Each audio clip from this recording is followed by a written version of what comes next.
this is a collective problem that we, or any Muslim minority, has had for years. And you've heard, Brother Malik tell us that, the idea of voting, it's not really going to work for us Islamically or practically, and we should come up with a different way. We should come up with a way in which actually engages society and engages in that battle of ideas.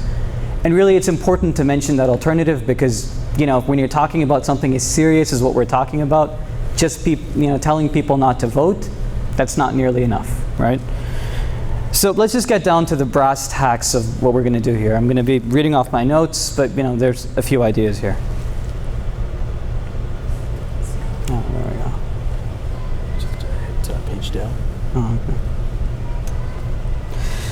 So primarily what we're working with here is the idea of let's start with research. And the reason why we say that is because, whether we like it or not, there are a lot of sincere, rational people living in Canada that are currently terrified of Islam. When it was just the idea of 9/11 and that's what was being pushed in, the media, etc., we still had a lot of people on our side because they could see through it. Currently, with the rise of certain groups, who I'm talking about overseas and other things like that, it's really made it difficult for even sincere Muslims or sincere non-Muslims to be comfortable with our deen. Even if they are comfortable with us, they're not comfortable with our deen anymore. They see it as something that's corrosive and something that doesn't build society. So what we need to do is really focus on the research we have to show with facts, with policy papers, with studies, that there is no correlation between, what Stephen Harper calls barbaric cultural practices and Islam, and being devoted to Islam. That, the effects that this kind of vilification has on the community, right? When you vilify a certain community, what does that do? What did it do to the Jews in, Nazi Germany, and what will it do to us here? The positive impact even, we're Muslims living in Canada, what positive impacts can we have if we unify as a community? I heard someone saying recently that they weren't going to let a masjid be built in Mississauga because, some guy was handing out flyers saying that it brings down property values and it's bad for women's rights in the neighborhood or something of that sort. Is that true? Does that really happen? Do women start getting oppressed when a masjid is built in the community? And a part of this is saying that it's not just about having strong Muslim communities, but having those strong Muslim values.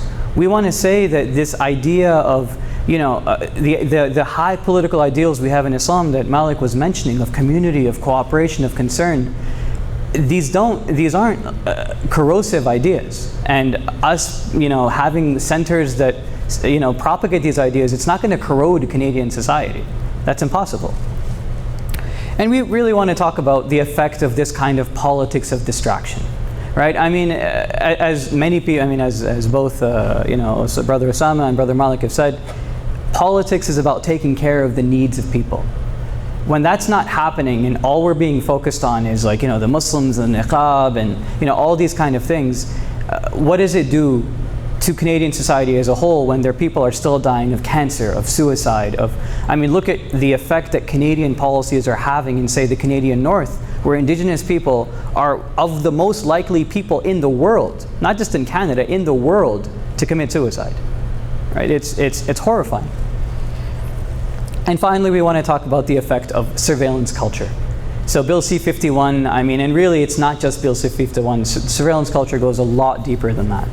What it does, not just to Muslims, but to anybody who's going to oppose what, the government wants or what the government likes, and what that does, right? And we know in Islam, Rasulullah tells us very specifically, sallallahu alaihi wasallam, that, spying is haram. This is not how we operate as a society. So, if any brothers are interested in that kind of academic work, reading, writing, researching, this is definitely something that's for you guys. Now, we also need to reach out to the community in general.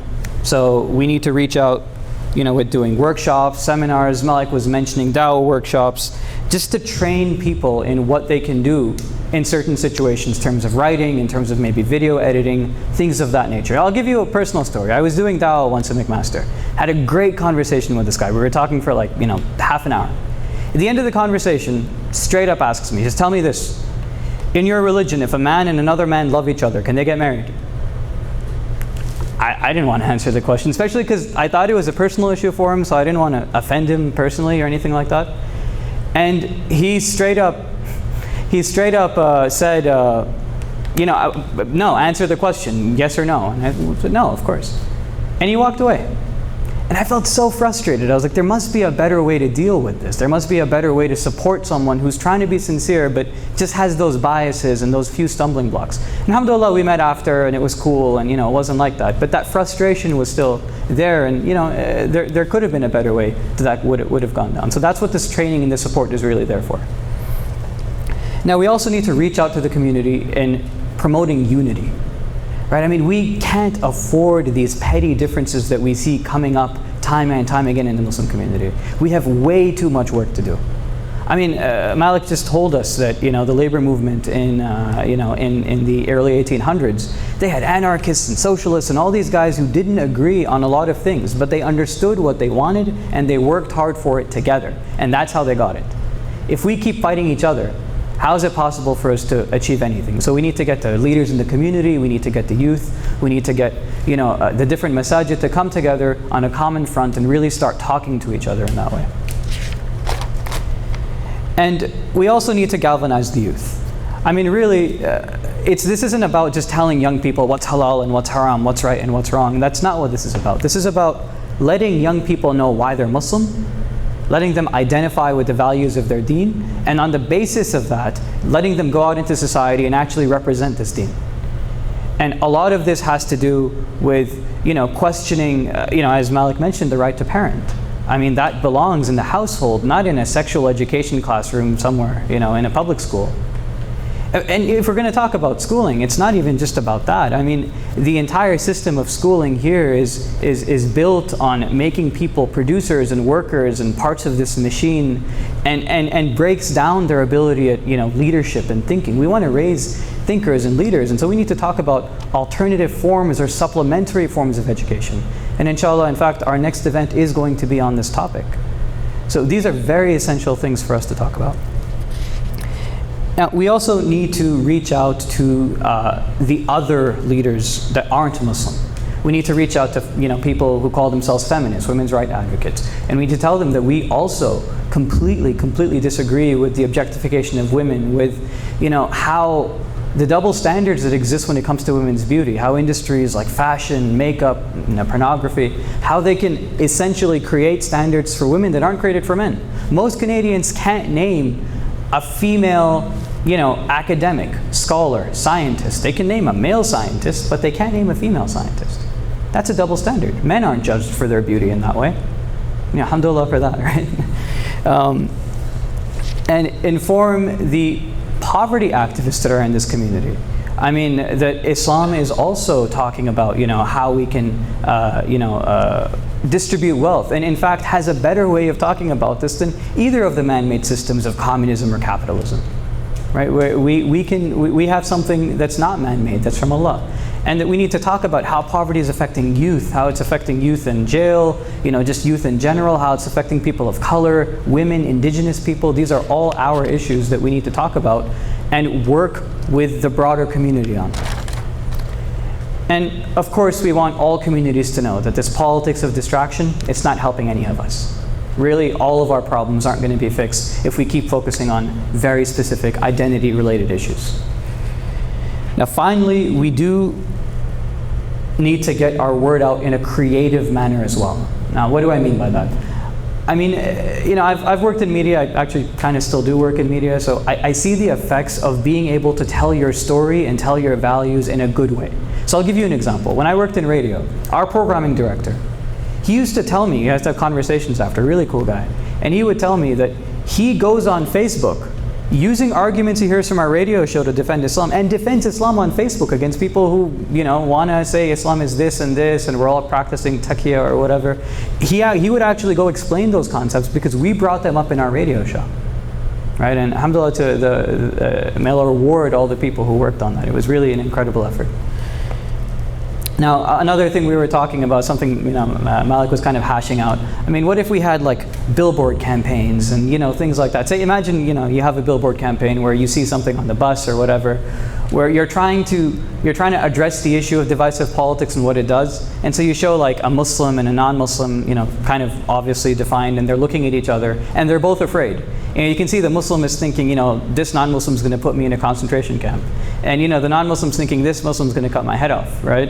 And you tell people, is this the kind of Canada you want to live in? Is this how we want to see each other? Is this the kind of society we want? So, these are just a few ideas that we have that, will definitely help in, but once again, this is just something we've put forward. We need help from the community. We need help from people like you. I'm talking about media. Brother Toha, who's sitting in the back there, he has actually achieved some virality on YouTube through one of his videos.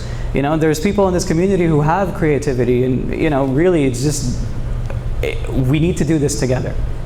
And really, the note I want to end on here is, this isn't just about defending our rights. Right? I mean, there's a common wisdom that goes, the best defense is a strong offense. And I don't mean that in the violent way. What I'm saying is that if we just keep focusing on defending our rights, we're kind of losing the bigger picture. We need to instill in people the sense that this idea that the Western world with capitalism and liberalism has got it figured out, and that their society is somehow doesn't have any fundamental problems. That's just not true. And when it comes to Islam and our values of justice, of equality, of mutual cooperation, of community, we need to convey these ideas so that if at the very least we can get people, if we can't get them into the fold of Islam, we can get them to understand where we're coming from and be somewhat supportive of it.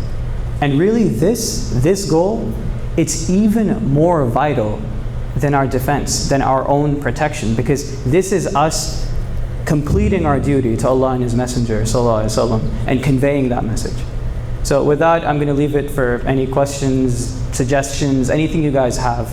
And just to let you know, there is a bunch of stuff at the back of the room. So if any of you have any specific interests in any of the things that I was talking about, you can leave your name, your information, and if you have a specific interest, let us know. If not, leave your name and information anywhere. We'll figure something out, right? But just try to let us know what's going on. And there's a few booklets and stuff like that back there that you guys can pick up as well. So Jazakallah khair once again, and I'm going to open up for anyone who's spoken or is on the table here to answer any questions you guys specifically have. Jazakallah khair. Assalamu alaikum.